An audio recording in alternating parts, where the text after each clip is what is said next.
கடலூர் மாவட்டம் சிதம்பரத்தில் தங்களுக்கு வாழ்வும் வளமும் அளித்த சவுதி அரேபியா முதலாளிக்கு அவரால் பயன்பெற்ற தொழிலாளர்கள் புகழஞ்சலி செலுத்தினர். சவுதி அரேபியா நாட்டில் முகமது அல் பர்காஷ் என்ற நிறுவனம் இயங்கி வருகிறது. எண்ணெய் மற்றும் எரிவாயு எடுக்கும் இந்த நிறுவனத்தில் ஏராளமான தமிழர்கள் பணிபுரிகின்றனர். குறிப்பாக கடலூர் மாவட்டத்தில் இருந்து மட்டுமே 2000த்திற்கும் மேற்பட்டோர் பணிபுரிகின்றனர்.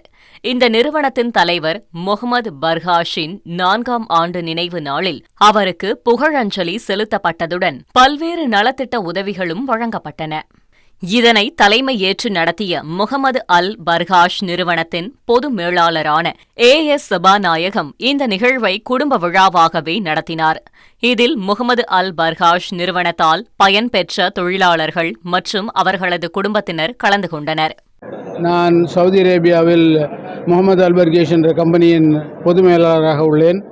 அந்த கம்பெனியின் நிறுவனர் திரு மறைந்த ஐயா முகமது பர்காஷ் அவர்களின் நினைவு 4வது ஆண்டை நாங்கள் சிறப்புற கொண்டாடி கொண்டிருக்கிறோம்.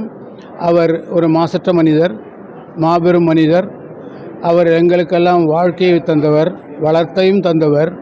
இந்த பகுதியிலிருந்து ஏராளமான இளைஞர்களும்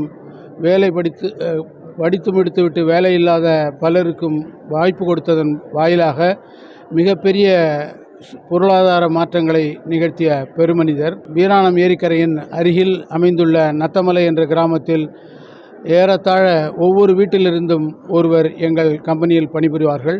இந்நிறுவனத்தில் 7000 தொழிலாளர்கள் வேலை செய்து கொண்டிருக்கிறார்கள். நாங்கள் சவுதி அரேபியாவின் அரசாங்க ஒப்பந்ததாரர்கள், முதல் தர ஒப்பந்ததாரர்கள்.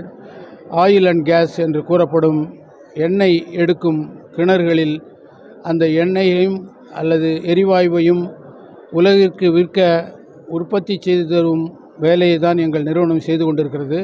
பொறியியல் துறையான இந்த துறையில் மிக சிறந்த நிறுவனமாக நாங்கள் தேர்ந்தெடுக்கப்பட்டிருக்கிறோம் சவுதி கவர்மெண்டால்.